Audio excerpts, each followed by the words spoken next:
हमारे नागरिकों को राह चलते हुए नागरिकों की।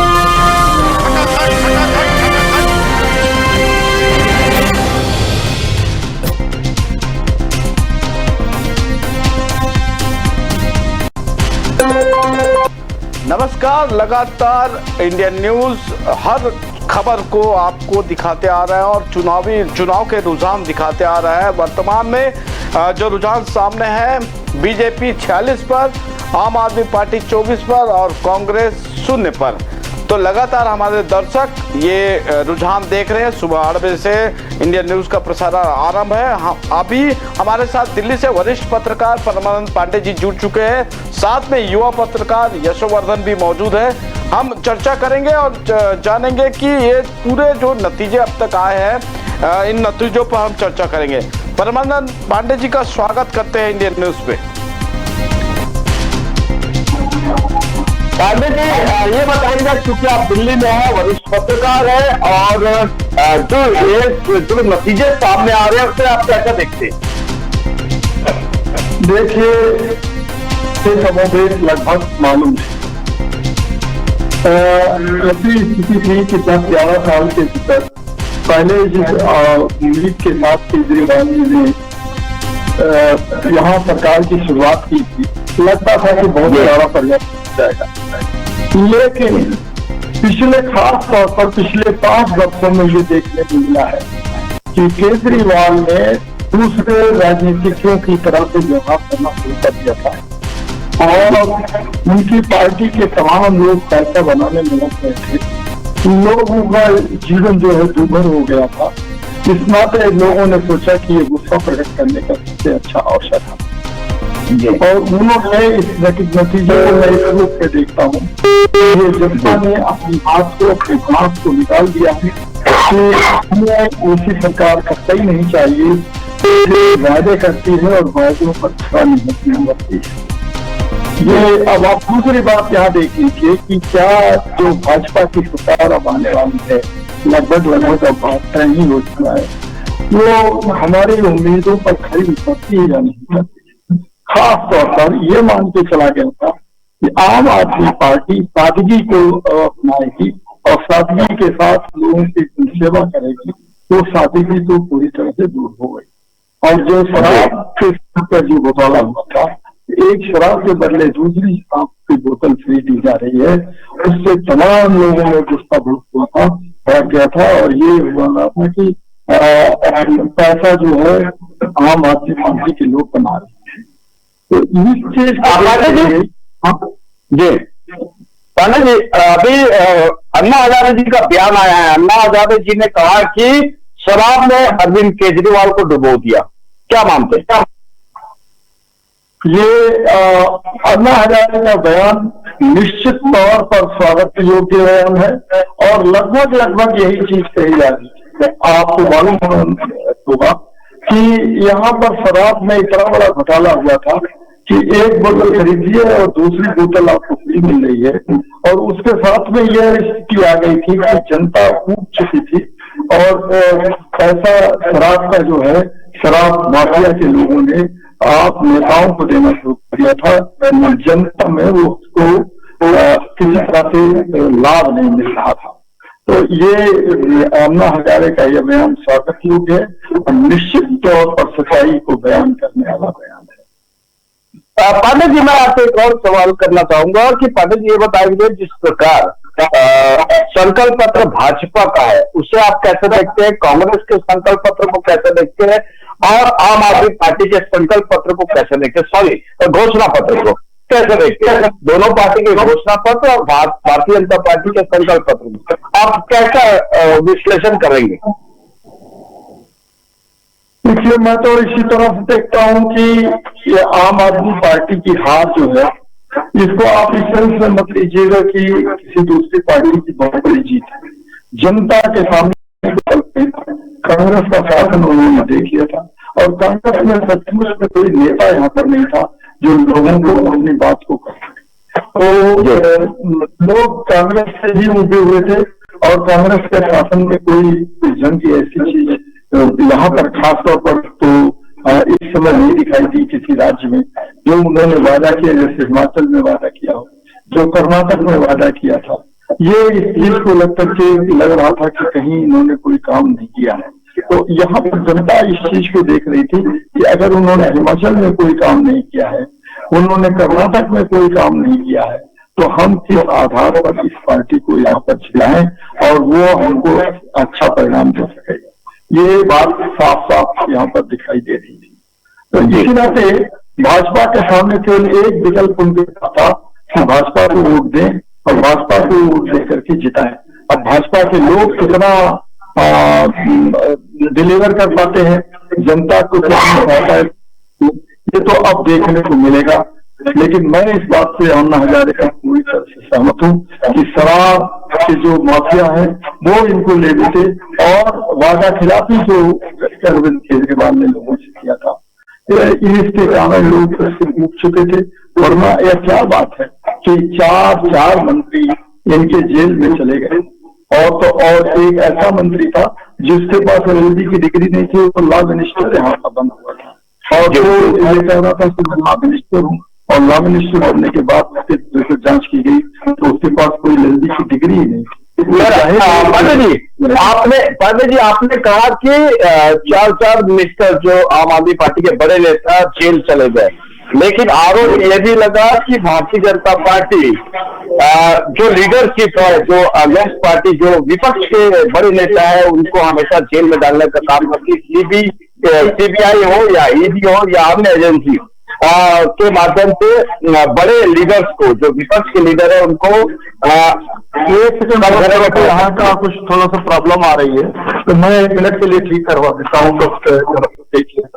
क्योंकि यहाँ पर प्रॉब्लम आ रही है, तो इसलिए मैंने कहा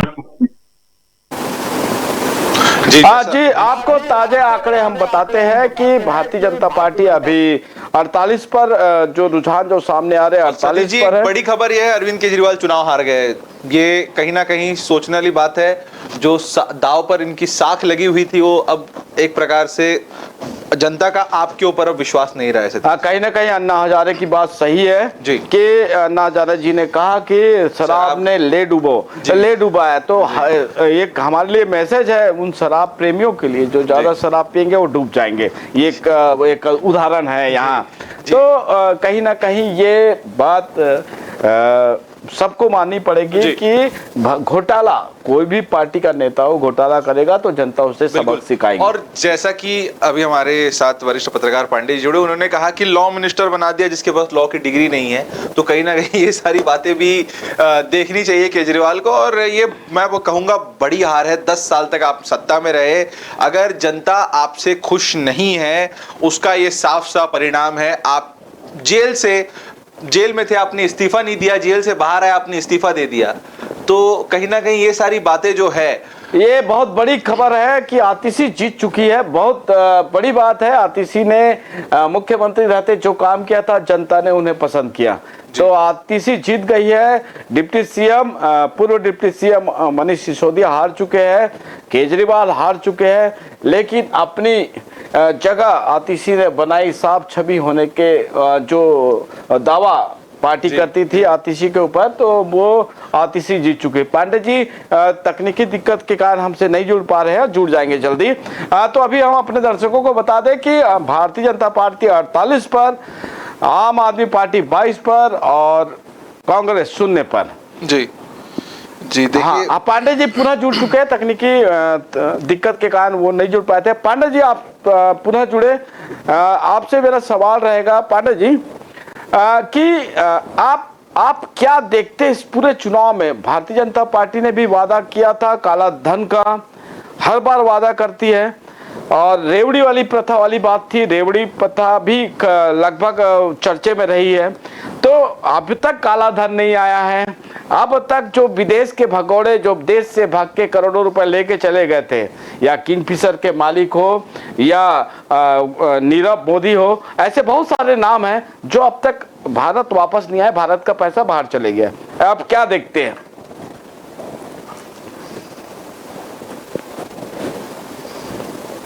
धन के वादा की बात होती रहेगी। अभी तो सचमुच यह देखा जाए तो भारतीय जनता पार्टी ने कोई इस ढंग के वादे पूरे नहीं। मैंने आपसे ये कहा था कि जैसे आप अन्ना हजारे की बात पूरी हद तक सही है कि केजरीवाल के हार का कारण ये था कि इन्होंने जनता के साथ जो भी वादे किए थे एक भी वादा पूरा नहीं किया। उसके कारण जैसे यमुना की सफाई की मामला है, यमुना की सफाई की आप आके देख लीजिए तो यमुना की सफाई को हाथ में लेकर के आप उसका आचमन नहीं कर सकते हैं। कारण ये है कि इतनी गंदी यमुना हो चुकी है, बहने वाली नदी हो चुकी है। तो आप यहाँ ये देख लीजिए कि इस ढंग से, और भारतीय जनता पार्टी के जहां तक वायदे की बात है, वो राष्ट्रीय स्तर पर जो किए गए वायदे थे वो हम 2-3 चीजें जो इनकी अचीवमेंट है, जो उनकी उपलब्धियां हैं, उनको छोड़ दिया जाए तो जो खड़े तौर पर उन्होंने वादे किए थे वो पूरे नहीं हो पाए हैं। एक चीज मुझे यहाँ कहना है कि जो रेवड़ी की बात हो रही है, रेवड़ी की बात को हर पार्टी ने इसी चीज को आगे बढ़ाया है। अब रेवड़ी कौन ज्यादा बांट रहा है, कौन कम बांट रहा है। वायदे जो है देखिए, ये इन्होंने 2100 किया तो बीजेपी ने उसको 2500 रुपया कर दिया हर महीने के लिए। और इन्होंने कहा कि ये जो सुविधाएं जैसे बस में महिलाओं को फ्री यात्रा मिल रही है तो वो बीजेपी ने कहा हम उसको मेंटेन करेंगे और उसको लागू रखेंगे। तो ये कई चीजें जो रेवड़ी की बात है, रेवड़ी में एक तरह से यहाँ कंपटीशन लग चुका था, प्रतिस्पर्धा। आप इस चुनाव में आपने कहा यमुना की सफाई के बारे में, तो यमुना की सफाई को लेकर ये जिस चुनाव में पूरा माहौल बना था लगातार यमुना यमुना, लेकिन आपको याद होगा कि गंगा सफाई का परियोजना भी आरंभ हुई थी जिसमें उमा भारती केंद्रीय मंत्री उमा भारती को जिम्मेदारी सौंपी गई थी।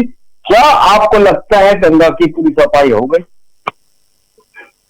मुझे तो नहीं लगता कि गंगा की सफाई हो चुकी है, लेकिन गंगा में अब उतनी गंदगी नहीं बह रही है जितना पहले पाती थी। अब थोड़ा कम हो गई है, थोड़ी कम है। लेकिन यमुना में ये स्थिति आ गई है कि यमुना नदी में सफाई कम बढ़ने के बजाय आप देखें यहाँ नदी नालों का प्रवाह जो है, नालों का प्रवाह जो है और बढ़ गया है। तो गंगा यमुना और गंदी हो चुकी है। गंगा कम गंदी मतलब ये माना जाएगा कि गंगा में गंदगी अब कम हो रही है, क्योंकि कई हमारे साथ मौजूद है पांडे जी, हमारे साथ मौजूद है युवा पत्रकार यशोवर्धन, वो भी आपसे कुछ सवाल करना चाहेंगे। और यशो जी पांडे जी, चूंकि कांग्रेस ने खाता नहीं खोला है, क्या अस्तित्व देखते हैं आप कांग्रेस का, कैसे देखते हैं कांग्रेस को दिल्ली में आगे के लिए? देखिए यशोवर्धन जी, एक स्थिति बताएं कि यहाँ पर कांग्रेस से लोगों को बहुत उम्मीद थी। लोग ये मान के चल रहे थे कि हम केंद्र में भाजपा की सरकार को देख रहे हैं और यहाँ पर 11 साल से हम आम आदमी की सरकार को देख रहे हैं। तो अगर कोई निश्चित विकल्प के रूप में आ सकता था तो वो कांग्रेस पार्टी के, लेकिन कांग्रेस में कोई नेतृत्व ही नहीं किया गया था। कांग्रेस ने कभी कोई इस ढंग का ये दिखाया ही नहीं, और कांग्रेस ने कोई ऐसा आंदोलन जन आंदोलन नहीं शुरू किया कि लोग उनके साथ जुड़े। जो भी रहे तो कांग्रेस में ऐसी स्थिति पुरानी वाली बना के रख दी गई कि आप जुड़ेंगे तो और हम सत्ता में आएंगे तो सत्ता का लाभ मिलेगा आपको, और वही चापलूसी की प्रक्रिया शुरू हो जाएगी और उसमें जो लोग हमारे करीब आ रहे हैं उनको लाभ मिलेगा। इस बात से कांग्रेस कोई विकल्प नहीं दे सकती है, और ये कांग्रेस की जो चूक हुई है, कांग्रेस की ये कमजोरी जो है, ये जनता भी इस चीज को महसूस कर रही है कि कांग्रेस की कमजोरी के कारण हम लोगों को नुकसान पड़ा है। जी पांडे जी, जैसा आपने कहा कि जनता को उम्मीद थी यहाँ से कांग्रेस से, तो अब क्या होगा कांग्रेस का, चूंकि क्या आत्मचिंतन करेंगे और बाकी पार्टी के शीर्ष नेतृत्व क्या करेगा, क्या लग रहा है? हाँ, क्या करेगा इसके बारे में तो हम कुछ नहीं कह सकते क्या करेगा, लेकिन कांग्रेस के नेतृत्व को निश्चित रूप से कुछ करना चाहिए। कोई एक जन आंदोलन शुरू करना चाहिए जिससे कि जनता उनके साथ जुड़े। और जहां तक कमियों की बात है तो कमियां भारतीय जनता पार्टी में भी है, और कमियां आप आदमी में तो आम आदमी पार्टी में तो आपने देख ही लिया कि कितना कमियां लोगों ने देखा है।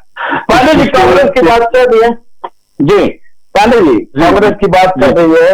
भारतीय जनता पार्टी ने एक प्रण लिया था कि देश से कांग्रेस का सफाया, तो क्या उस ट्रैक पे भारतीय जनता पार्टी चल रही है? अब आप तो यही कांग्रेस मुक्त भारत का नारा आपने सुना ही होगा कि भारतीय जनता पार्टी ने लगाया था कि कांग्रेस मुक्त भारत हम बनाएंगे। तो कई जगहों से तो ऐसा आप देख लीजिए, तमाम राज्यों में तो कांग्रेस से मुक्ति हो चुकी है, मतलब इनको मुक्त ही करा दिया है भारतीय जनता पार्टी ने। तो ये जो नारा चला था इनका कांग्रेस मुक्त का, तो कमोबेश उसी दिशा में ये जा रहे हैं। और अगर मान लीजिए जो इनके सहयोगी दल थे, जो इंडी गठबंधन में थे, वो इंडी गठबंधन वाले भी इनका साथ नहीं दे रहे हैं। वरना आप बताइए, यहाँ केजरीवाल कुछ तो समझौता कर सकते थे तो निश्चित रूप से उनके अंदर सुधार होता और कांग्रेस पार्टी को भी 2-4 सीटें मिल जाती, लेकिन वहां भी नहीं किया। टीएमसी का आपने देखा कि टीएमसी ने कहा कि नहीं, हम आपके साथ कोई समझौता नहीं करेंगे। पंजाब में इसके पहले भी देख चुके हैं कि आम आदमी पार्टी ने कहा कि हम अकेले चुनाव लड़ेंगे। तो ये इसके साथ तो ये स्थिति आ गई है कि अब कोई, वो आप देखे होंगे महाराष्ट्र में भी कांग्रेस का कोई साथ देने वाला नहीं मिला था। तो अब ये स्थिति आ चुकी है कि कांग्रेस के जो गठबंधन में भी लोग हैं, वो कांग्रेस के गठबंधन वाले भी कांग्रेस का साथ नहीं दे रहे हैं।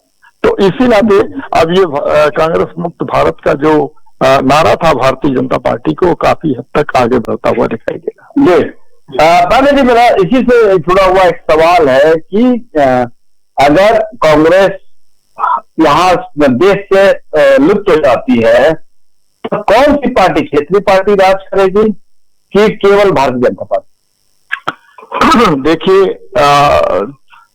कांग्रेस का मुक्त होना, ये सच बताएं, ये देश के लिए कोई अच्छी बात नहीं है। कांग्रेस मुक्त भारत होना ये कोई अच्छी बात नहीं है। कांग्रेस एक अच्छी पार्टी इस सेंस में रही है कि आजादी के आंदोलन को इसने खड़ा किया था। इसमें बड़े बड़े नेता पैदा हुए थे और उन नेताओं ने इस देश को आगे बढ़ाने में काफी योगदान दिया था। कांग्रेस अपनी राह से भटक चुकी है, ये तो एक गलत बात हुई जिसके कारण कांग्रेस को यह परिणाम भुगतना पड़ रहा है। लेकिन आपको मालूम होना चाहिए कि ये कोई समय, कोई इसका कोई विकल्प जो है, कोई वैक्यूम नहीं रह जाता, कोई खाली नई जगह रह जाती है, वो धीरे धीरे कहीं न कहीं भरती है। और उस चीज को कांग्रेस भी अगर मान लीजिए यहाँ से नहीं रह जाती है तो कोई ना कोई विकल्प के रूप में उभरेगा और वो आएगा। हो सकता हो कांग्रेस ना हो, कांग्रेस के रूप में कोई और चीज आए, जैसे आपने देखा होगा कि बंगाल में उतरी है, जैसे तमिलनाडु में आए हैं, जैसे पंजाब में ही हुआ है, जैसे जम्मू कश्मीर में हुआ है। छोटी छोटी पार्टियां रहेंगी, लेकिन इन छोटी छोटी पार्टियों से आप समझ सकते हैं कि इनसे देश का बहुत भला होने वाला नहीं है। फेडरल स्ट्रक्चर पर एक तरह से उसको कुठारा पहुंचेगा। निश्चित तौर पर कांग्रेस का जाना ये दुखद हुआ। पांडे जी, चूंकि विपक्ष हमेशा एक आरोप लगाता है, चूंकि आप सुप्रीम कोर्ट के वरिष्ठ अधिवक्ता भी है, तो एक आरोप हमेशा लगता है कि विपक्ष के जो नेता है उनके यहाँ ईडी, सीबीआई और अन्य एजेंसियां छापा मार कर उनको खत्म करने की साजिश रची जाती है। विपक्ष का आरोप है, हमारा नहीं। तो ये जो आरोप लगता है भारतीय जनता पार्टी के कोई नेता के यहाँ अभी तक ईडी की रेड नहीं हुई है, ना वो गिरफ्तार हुए, तो इसे कैसा देखते हैं आप? एक अधिवक्ता, उसके साथ आप वरिष्ठ पत्रकार। देखिए बॉस, मेरा तो अपना मानना है कि आपका चोली, आपका दामन अगर साफ है तो निश्चित रूप से चाहे कुछ भी कोई कर ले, आप सीधे साफ सच्चे निकल के आएंगे। लेकिन जिनके हाथ में सत्ता होती है वो सत्ता का दुरुपयोग करते ही हैं, चाहे कहीं भी रहा हो। आप देखें, चाहे कांग्रेस का शासन रहा हो, वहां पर भी उन लोगों ने सत्ता का दुरुपयोग किया था। और जब भारतीय जनता पार्टी आई है तो निश्चित तौर पर आप ये कह सकते हैं कि ये सत्ता का दुरुपयोग करेंगे और अपने विरोधियों को परेशान करने में लगाएंगे। लेकिन इस मौके पर ही, ऐसे ही स्थितियों में विपक्ष को अपने से तैयार करना पड़ेगा और विपक्ष को ये दिखाना पड़ेगा कि देखो तुम हमारे, ये आरोप लगा करके कि नहीं कि आपने इसका उपयोग कर दिया, पुलिस का उपयोग कर लिया, ईडी का, इनकम टैक्स का उपयोग कर लिया, नहीं हमारे खिलाफ परेशान करने। आपको ये साबित करना पड़ेगा कि नहीं, आपका दामन और खराब है, आप ये दुरुपयोग नहीं कर रहे हैं, बल्कि हमको परेशान कर रहे हैं तो परेशान कर रहे हैं। लेकिन आप अपनी तरफ देखिए, आप अपने पीछे मुड़ करके देखिए, अपना आत्मावलोकन करिए तो देखिए कि आपके लोग भी इतने ही भ्रष्ट हैं, आपके लोग भी उसी में ठेकेदारी की प्रथा को चला रहे हैं, आपके लोग भी इस ढंग से कर रहे हैं कि जिससे जनता का कोई लाभ नहीं होने वाला है। जब तक ये बात कांग्रेस नहीं उठाएगी तब तक ये कह देना कि चूंकि हमारे खिलाफ, या विपक्ष का ये कहना कि हमारे खिलाफ ईडी का, इनकम टैक्स का उपयोग हो रहा है, तो आप ऐसे लोग बताने ही क्यों देते हैं? ये तो कोई भी सरकार रहेगी जो ईडी और इसका करेगी, उपयोग करेगी, और वो देखेगी कि इनको पकड़ने के लिए। बीजेपी के सांसद चंदोलिया का एक बयान है कि अरविंद केजरीवाल दोबारा तिहाड़ जाएंगे, तो अब क्या, चूंकि चुनाव तो हो चुका है, सारी चीजें हो चुकी है, तो क्या अब ये जो केजरीवाल को जमानत मिली थी शर्तों पे, अब इसका आगे क्या हो सकता है? देखिए, केजरीवाल को केवल जमानत मिली थी। जमानत होने का मतलब उनको दोष मुक्त नहीं किया जाता। जी बिल्कुल, निश्चित रूप से उनके खिलाफ जो मुकदमा चलेगा, और अब और कड़ाई के साथ मुकदमा चलेगा। हो सकता है कि केजरीवाल को फिर से जेल जाना पड़े, लेकिन केजरीवाल का तो यही हो सकता है कि अब इसको देखें कि आंदोलन को कैसे हम चला सकते हैं, जनता उनके साथ आती है नहीं आती है। इस चुनावित कर दिया है कि केजरीवाल के साथ था नहीं। जी जी, एक और सवाल है मेरा कि क्योंकि अभी सीएम कैंडिडेट किसको बना सकती है बीजेपी, क्योंकि आने वाले समय में 2027 में यूपी इलेक्शन होंगे विधानसभा के, और बिहार में भी इलेक्शन आने वाले हैं, तो कैसा, किस टाइप का सीएम कैंडिडेट का पेस इस बार भाजपा चुनेगी? क्या वो यूपी पूर्वांचल साइड से हो, इस टाइप से चुनाव में किसी मतलब चुनाव चुके हो चुके हैं, तो किसको प्रत्याशी बना सकती है, किसको सीएम पेस शो कर सकती है बीजेपी? ये आपका बहुत समीचीन सवाल है, बड़ा अच्छा सवाल है। वास्तव में 2025 में ही बिहार में चुनाव होने वाले हैं। तो एक तो यह है कि पूर्वांचली मतदाताओं को इनको अपनी तरफ खींचना होगा। तो मेरी समझ से यह लगता है, पूर्वांचल का मतलब बिहार और उत्तर प्रदेश के मतदाताओं को इनको अपनी तरफ खींचना होगा। तो निश्चित तौर पर मुझे लगता है कि ये शायद पूर्वांचल का और कोई और चेहरा ले आए। लेकिन भाजपा में एक चीज हमने ये देखा है कि कई बार ऐसे नेतृत्व को, जैसे छत्तीसगढ़ में देखिए, वो ऐसे व्यक्ति को मुख्यमंत्री बनाया जिसका कोई नाम भी नहीं जानता था। मध्य प्रदेश में ऐसे व्यक्ति को मुख्यमंत्री बनाया जिसको कभी कोई दूर दूर तक नहीं सोचता कहते हो, या राजस्थान में देखिए वो भजनलाल शर्मा जी को मुख्यमंत्री बनाया, किसी ने उम्मीद भी नहीं की थी कि इनको बनाएंगे। या हरियाणा में देख लीजिए, हरियाणा में भी लग रहा था कि वीर को बनाया जाएगा या किसी और को बनाया जाएगा, लेकिन ऐसे व्यक्ति को बनाया गया जो कि कहीं से भी जनता के बीच में प्रचलित नहीं था। तो हो सकता है कि कोई एक अचंभित करने वाला नाम ले आए, कोई आश्चर्यजनक जो चीज उठा के ले आए और उसको बढ़ा दे मुख्यमंत्री। लेकिन मेरा अपना अनुमान है कि बिहार और उत्तर प्रदेश के चुनाव को देखते हुए ये कोई ऐसे व्यक्ति को ले आएंगे जो पूर्वांचल यानी बिहार और उत्तर प्रदेश के मतदाताओं को अपनी तरफ खींच सके और उसको संतुष्ट करने के लिए कहेंगे कि हम दिल्ली का इसको मुख्यमंत्री बना रहे हैं। मेरा मनोज तिवारी का नाम हो सकता है जी, मनोज तिवारी का नाम आ सकता है। हाँ, मनोज तिवारी का नाम आ सकता है। मनोज तिवारी का नाम निश्चित तौर पर आ सकता है। मनोज तिवारी क्योंकि उत्तर प्रदेश और बिहार दोनों से ताल्लुक रखते हैं। वो भभुआ के रहने वाले हैं बिहार के, और उनका कार्यक्षेत्र जो है उत्तर प्रदेश में है। तो ज्यादातर वो उत्तर प्रदेश बनारस के पढ़े लिखे हैं। तो गोरखपुर से एक बार चुनाव भी लड़ चुके हैं, और भी कई जगहों पर माने काम उनका कार्यक्षेत्र रहा है। और यहाँ दिल्ली से तो संसद सदस्य ही है। तो मनोज तिवारी का नाम निश्चित तौर पर आगे है, इसमें कोई दो राय नहीं है। पांडे जी, चूंकि ये अभी परिणाम अभी पूरे आए नहीं है, लेकिन अभी रुझान चल रहे हैं। 47 पे भारतीय जनता पार्टी है, 23 पे आम आदमी पार्टी है और कांग्रेस 0 पर रहे हैं। तो कांग्रेस का अस्तित्व तो खत्म होता नजर आ रहा है। ऐसे में राहुल गांधी चूंकि सांसद है, नेता प्रतिपक्ष है लोकसभा के, तो राहुल गांधी का क्या अगला कदम हो सकता है पार्टी को आगे बढ़ाने? देखिए, राहुल गांधी अपने आप में एक ऐसे नेता हैं जिनके अगले कदम के बारे में आप सोच भी नहीं सकते कि क्या कर सकते हैं, क्योंकि वो ऐसा एक सेल्फ डिफीटिंग जिसको कहते हैं, ऐसा आत्मघाती निर्णय वो ले लेते हैं कि जिसके कारण लोग उनका साथ देते हुए भी उनका साथ छोड़ देते हैं। तो इनके पता नहीं कौन सलाहकार हैं कि जो इस ढंग की बातें कर देते हैं कि लोग कहने लगते हैं उसका भारतीय जनता पार्टी लाभ उठा लेती। जैसे वो अभी बाद में देखिए कहते रहे कि देखिए मैं भारतीय जनता पार्टी विश्व हिंदू परिषद के साथ साथ इंडियन स्टेट के खिलाफ लड़ाई लड़।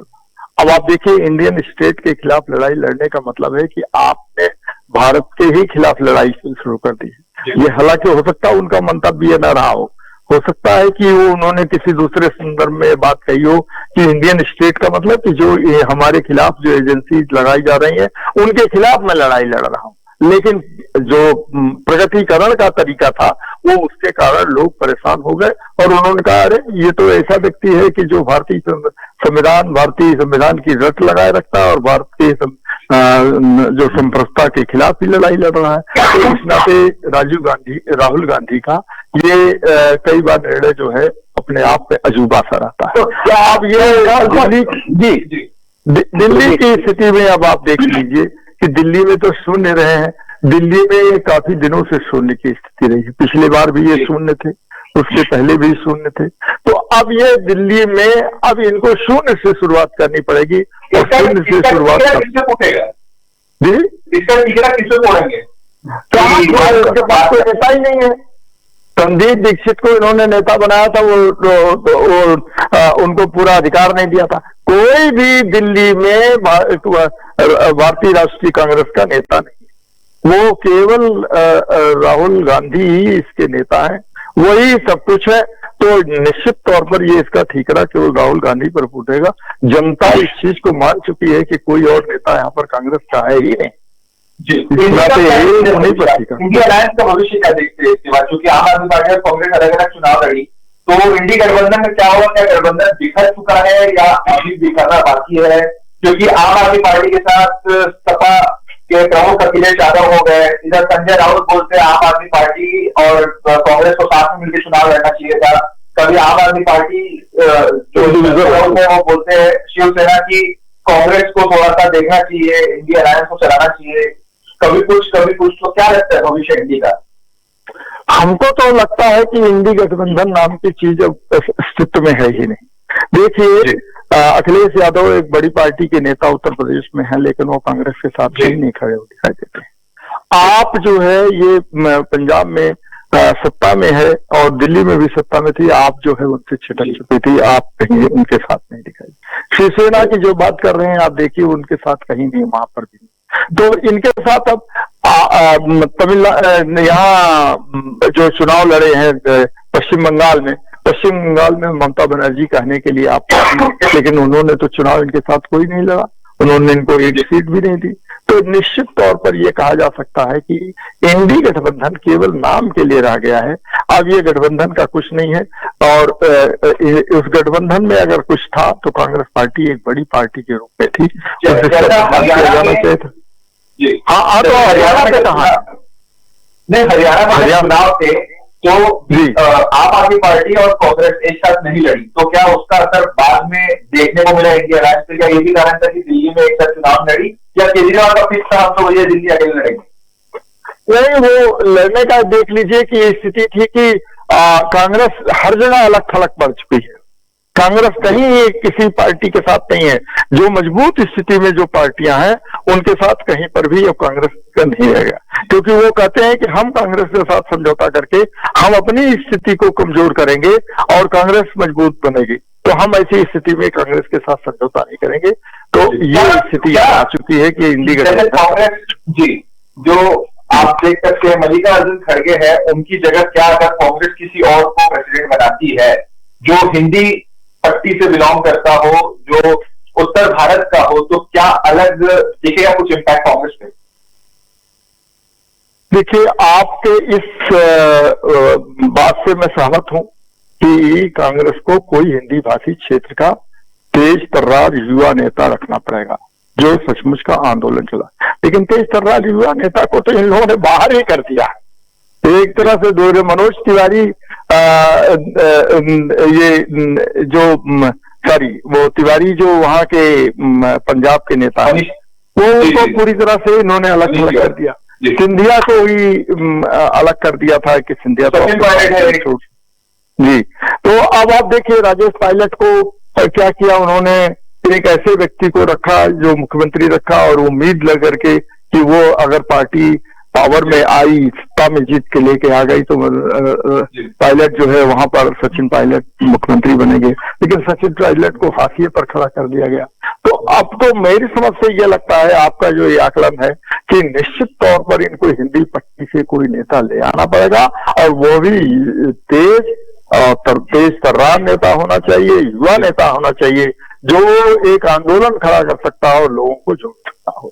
अन्यथा कोई भविष्य नहीं दिखाई देता। पांडे जी, क्योंकि अभी बिहार का इलेक्शन है सामने, और बिहार के इलेक्शन में एक बात हमेशा कही जाती है कि मुख्यमंत्री का जो है उनको पलटू राम की संज्ञा दी गई।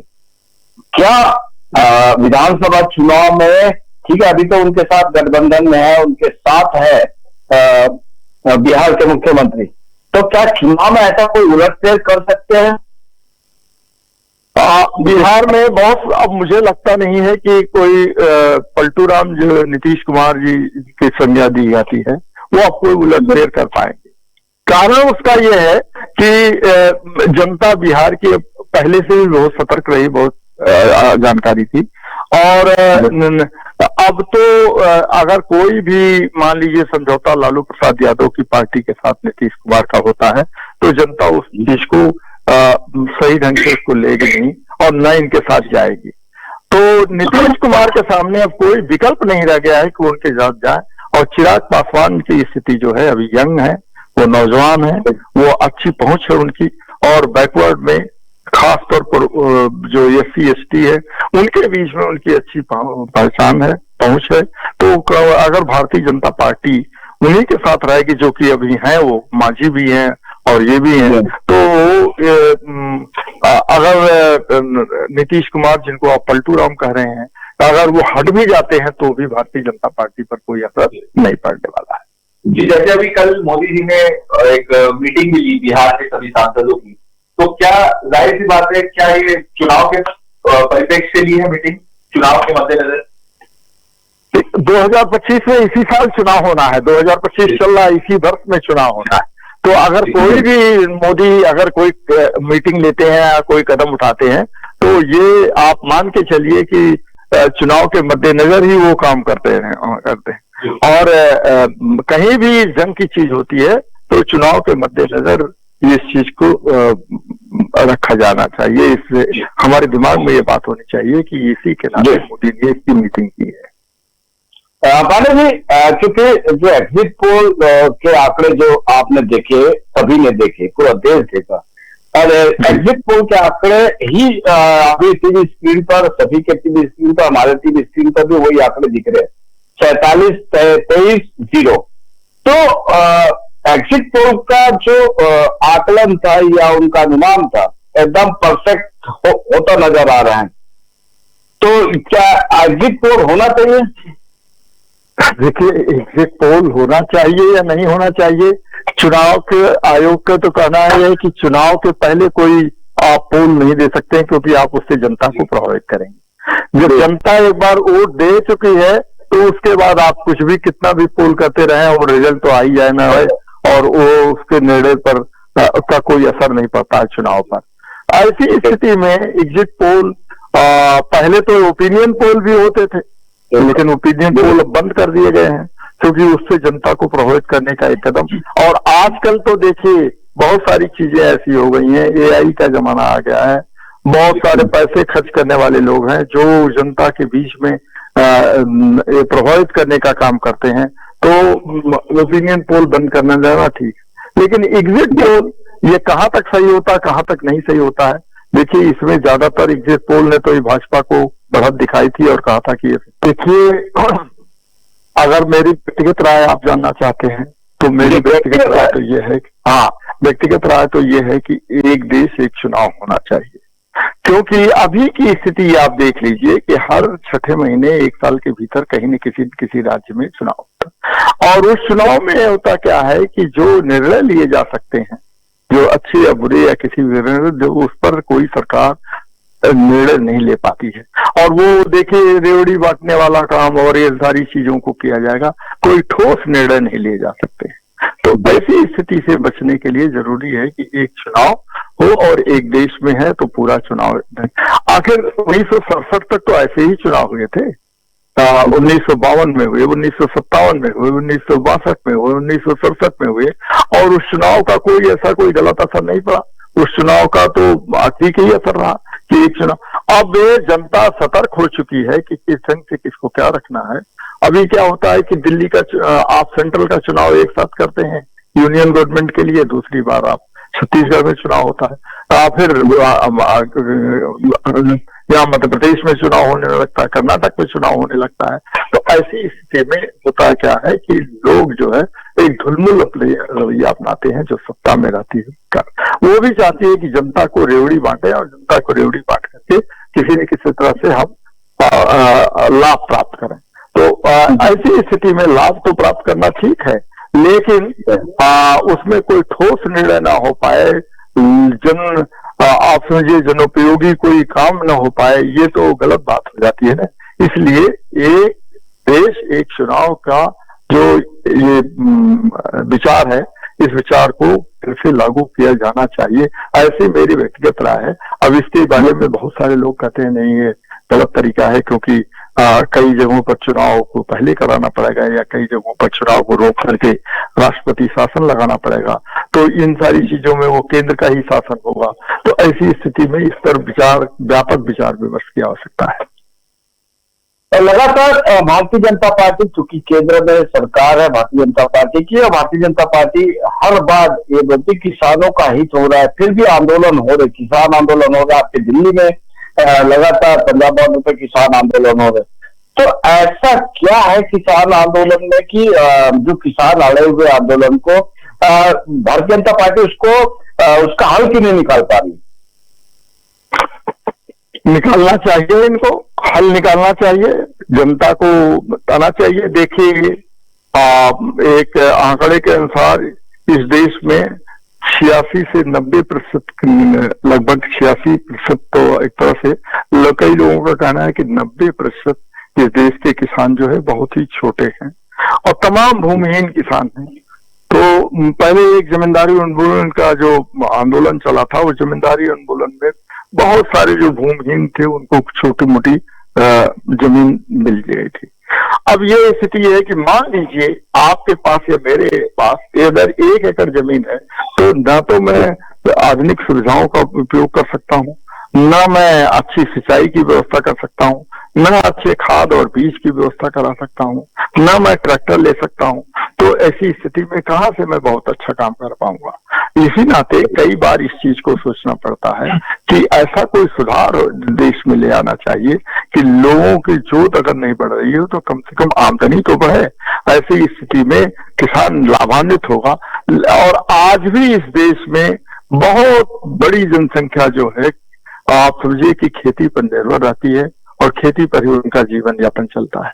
अगर ये इसमें काफी आमूलचूल परिवर्तन हो जाए और सुधार आ जाए, तो आज जो हम कह रहे हैं ना, ये सरकार ये कह रही है, मोदी सरकार, कि हम 80 करोड़ लोगों को 5 किलो राशन देते हैं प्रति व्यक्ति प्रति माह, ये स्थिति नहीं आएगी।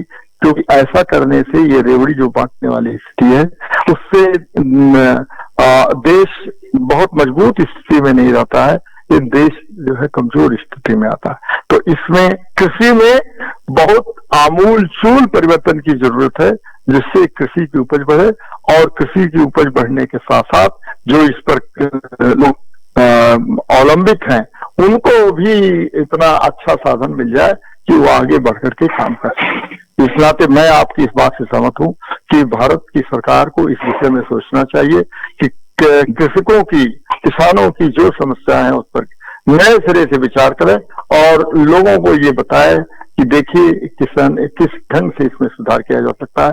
लोगों से ओपिनियन ले, लोगों से मत ले, और बहुत सारे इसमें सुधार की जरूरत है। और जो आप जिन किसानों के बारे में बात कर रहे हैं, आज भी वो बैठे हुए हैं पर, वो निश्चित तौर पर ऐसे किसान नहीं है कि जो सचमुच से किसानी खेती करते हैं। वो कहीं न कहीं से उनको बाहर से पैसा आता है और वो रोजाना शराब पीते हैं और वो रोजाना अच्छे ढंग से ट्रैक्टर लेकर के 3200 ट्रैक्टर वहां खड़े किए हुए हैं।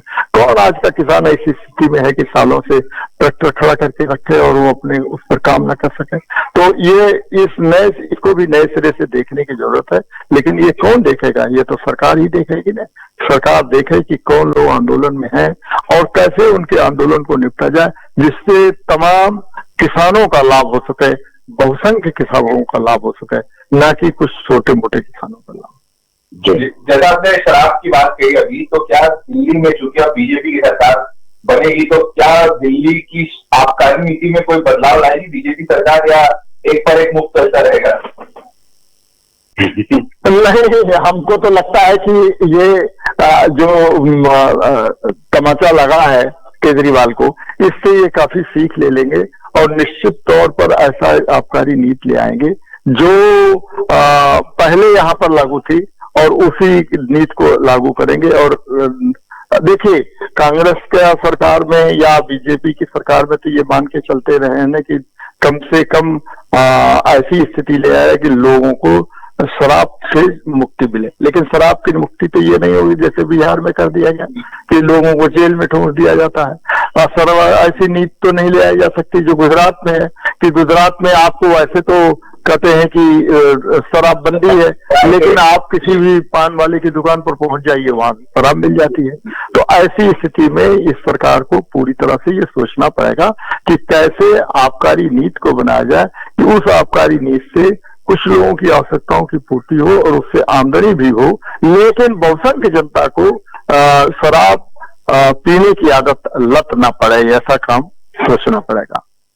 जी पांडे जी, आपका बहुत बहुत धन्यवाद, आपने समय दिया। आप लास्ट जाते जाते आपको आंकड़े एक बार और हमारे दर्शकों को आंकड़े बता दें। भारतीय जनता पार्टी 47 पर, आम आदमी पार्टी 23 पर और कांग्रेस 0 पर। तो पांडे जी, आपने समय दिया, उसके बहुत बहुत धन्यवाद। न्यू वीडियोस की अपडेट पाने के लिए सब्सक्राइब करें इंडियन न्यूज को और बेल आइकन को दबाएं।